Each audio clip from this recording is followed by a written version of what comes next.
Transmission of nerve impulse from one node of Ranvier to another node of Ranvier in myelinated nerve fiber is called solitary conduction. जब nerve impulse एक node of Ranveer से दूसरे node of Ranveer पे transmit होती है इन myelinated nerve fibres, उस condition को हम बोलते हैं सॉल्टेटरी कंडक्शन।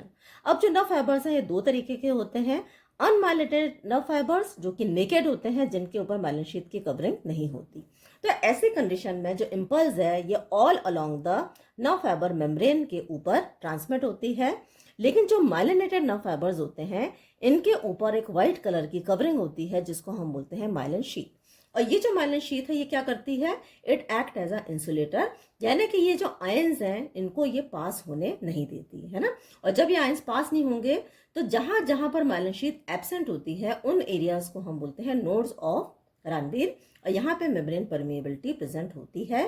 तो इम्पल्स एक नोड ऑफ रणवीर पे दूसरे नोड ऑफ रणवीर पे जंप करती है और इसको हम बोलते हैं सॉल्टेटरी कंडक्शन। बेनिफिट क्या है, it increases the velocity of conduction in the nerve transmission. तो क्योंकि इम्पल्स जंप कर रही है तो जो वेलोसिटी ऑफ कंडक्शन है ये क्या हो जाता है, ये बढ़ जाता है। दूसरा, एनर्जी जो इस ट्रांसमिशन में लगती है वो कम हो जाती है।